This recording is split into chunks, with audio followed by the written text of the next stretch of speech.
हमारे सूर्यमंडल का विस्तार कितना बड़ा है, इस टाइटल वाले हमारे पिछले वीडियो में आप सबने सोलर सिस्टम के बारे में और फैक्ट्स जानने के लिए बहुत सारे कमेंट्स किए थे। तो इसलिए दोस्तों इस वीडियो में हम आज जानेंगे सूर्यमंडल के बारे में वो 10 फैक्ट्स जिन्हें हमें स्कूल में नहीं पढ़ाए जाते। शायद आप में से कई सारे लोग इनके बारे में आज तक जानते भी नहीं होंगे, जिसे आज आपको मैं इस वीडियो में बताने की कोशिश करूंगा। So welcome back to the knowledge. मैं हूं हितेश गिरी गोसाई। आप है हेल्थी और साइंटिफिक ज्ञान से भरे एक चैनल द नॉलेज पर, और अगर आप यहाँ पर नए हैं तो हमें सब्सक्राइब जरूर करें, बिकॉज इस दुनिया में नॉलेज इज एवरीथिंग। तो चलो शुरुआत करते हैं नंबर 1 से, सूरज की आवाज। अब हमारे सूरज की आवाज इतनी तेज है जितना दोस्तों आप सोच भी नहीं सकते। अब कुछ लोग कहेंगे कि साउंड कैसे रिकॉर्ड कर लिया, स्पेस में साउंड तो ट्रैवल ही नहीं कर पाता। तो दरअसल इसे रिकॉर्ड किया है सूरज को जस्ट छूकर निकल जाने वाले नासा के पार्कर सोलर प्रोब ने। हालांकि हम इंसान सुन सके ऐसी ध्वनि तो माइक्रोफोन के जरिए पार्कर सोलर प्रोब भी नहीं रिकॉर्ड कर सकता है, क्योंकि वो जिस डिस्टेंस पे था वहां पर भी स्पेस में वैक्यूम ही होता है। लेकिन नासा के इस प्रोब ने सूरज से आने वाली प्लाज्मा वेव्स को रिकॉर्ड किया, और जब वैज्ञानिकों ने उसे डिकोड किया तो सुनिए, ये रहा सूरज का साउंड।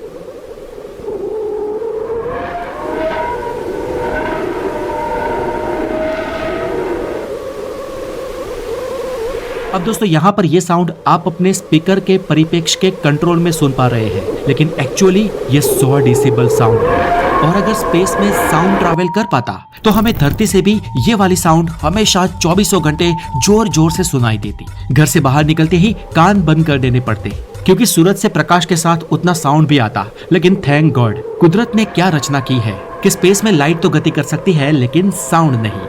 तो दोस्तों ये जो सूरज की आवाज है वो सूरज की असल में हम इंसान सुन सके वो ध्वनि नहीं, लेकिन सूरज की ऊर्जा के म्यूजिक की आवाज है, समझे ना। नंबर 2, चांद पर इंसान की कब्र। दोस्तों क्या आप जानते हैं कि पृथ्वीवासी एक इंसान भी है जिसकी अस्थियां चांद पर भेजी गई थी। जी हाँ दोस्तों, यूजेन शूमेकर नाम के एक मशहूर अमेरिकन ग्रह वैज्ञानिक और एस्ट्रोनॉट थे, और उनका सपना था कि वो चांद पर जाकर चंद्रमा की सतह पर काम करे।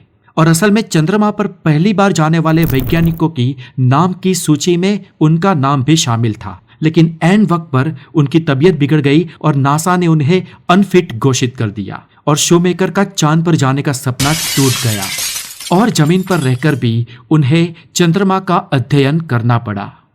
उन्होंने चांद पर बहुत सारी स्टडी की, जैसे कि वहां के खड्डों की, वहां से लाई गई इंफॉर्मेशन की और सामग्री की भी। और साल 1979 में उनकी मृत्यु हो गई। लेकिन उसके बाद साल 1999 में जब नासा ने लूनर प्रोस्पेक्टर अंतरिक्ष यान चांद पर भेजा, तब नासा ने इस वैज्ञानिक शूमेकर की अस्थियों को भी उस प्रोब के साथ चांद पर भेजा।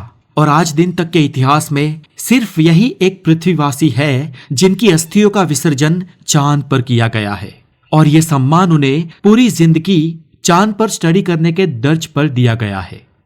नंबर 3, हमारे सोलर सिस्टम में वीरान कर देने वाली एक जगह पर भावुक होने वाली घटना भी घटी है दोस्तों। नासा का क्यूरियोसिटी रोवर मंगल की सुनसान, बर्फीली और ठंडी जमीन पर अकेला रह रहा था। यह है तो एक एआई रोबोट ही, और वहां ना ही उसका कोई दोस्त है, ना ही परिवार, और ना ही उससे बात करने वाला कोई इंसान, बस एक मशीन। लेकिन साल 2013 में अपने ही जन्मदिन पर नासा के इस रोवर ने खुद को अपने जन्मदिन की शुभेच्छा देते हुए एक बर्थडे सॉन्ग सुनाया।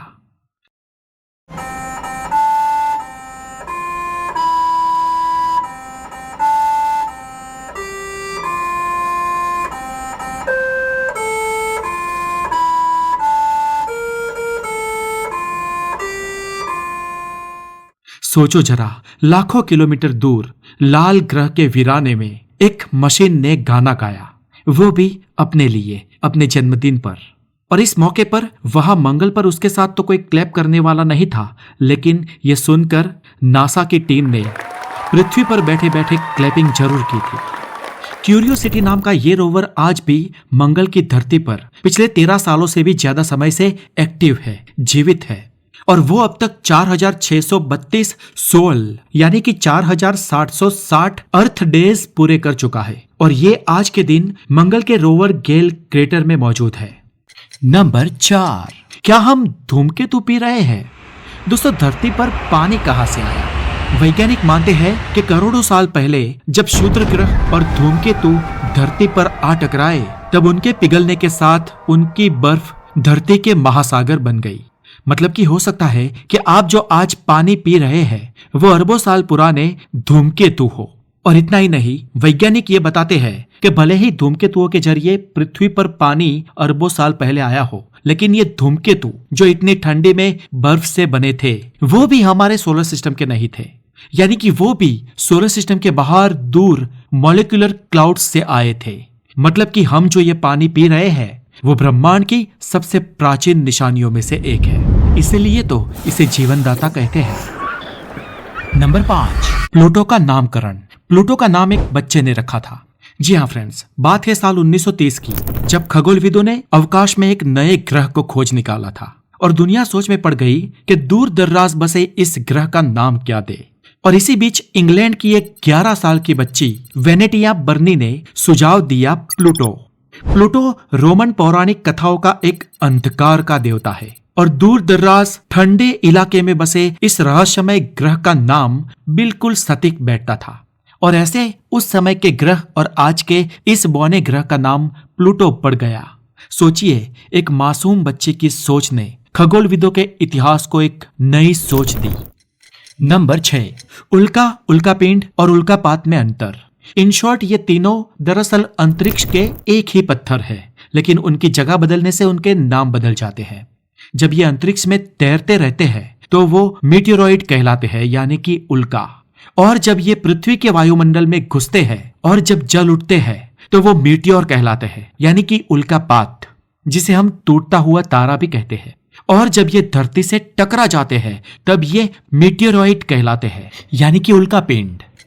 नंबर 7, दोस्तों, हमारे सोलर सिस्टम में एक ऐसा भी तूफान है जो हमारे दादा दादी के भी पहले के जमाने से चल रहा है, जो है एक मिस्टीरियस ग्रेट रेड स्पॉट, जो जुपिटर पर पिछले करीब 350 सालों से लगातार चल रहा है।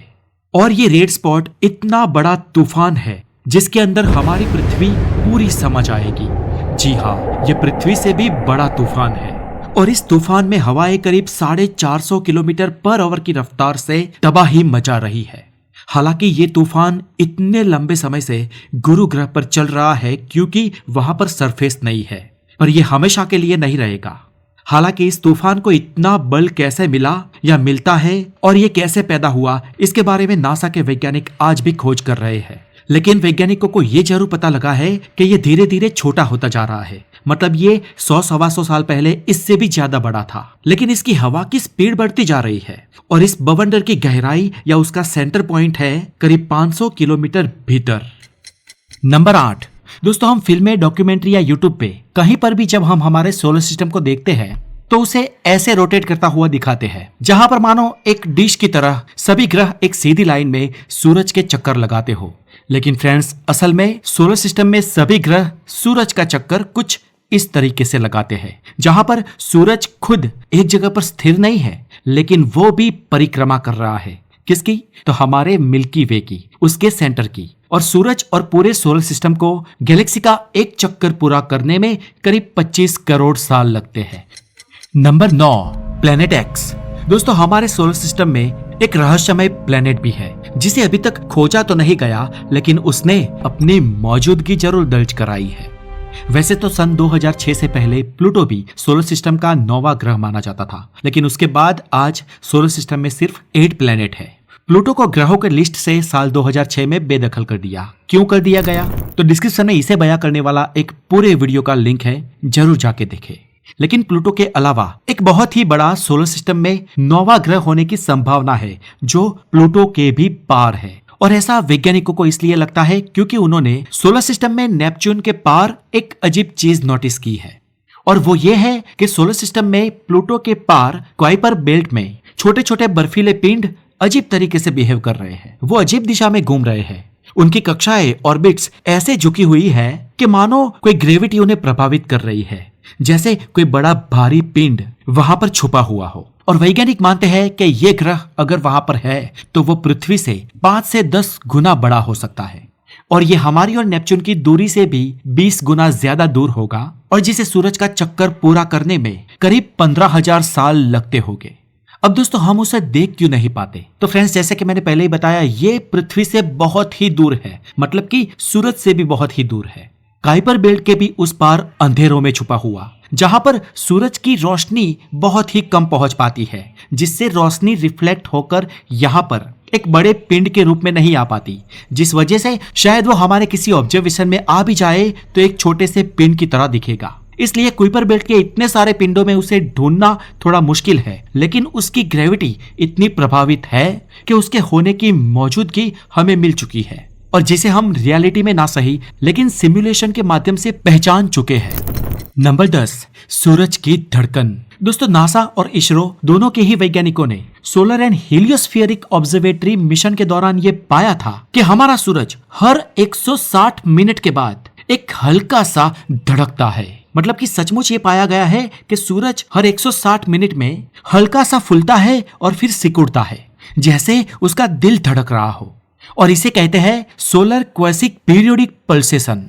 ये लिटरली हार्ट बीट जैसी धड़कनें हैं, और ऐसा लगता है कि सचमुच सूरज धीरे धीरे धड़क रहा है। तो दोस्तों, ये फैक्ट्स आपको कैसे लगे? और अगर आप सोलर सिस्टम के बारे में और नए फैक्ट्स जानते हैं तो हमें कमेंट बॉक्स में जरूर बताएं, और बने रहे द नॉलेज के साथ, बिकॉज नॉलेज इज एवरीथिंग। अपना बहुत सारा ध्यान रखें। Have a great day, take care.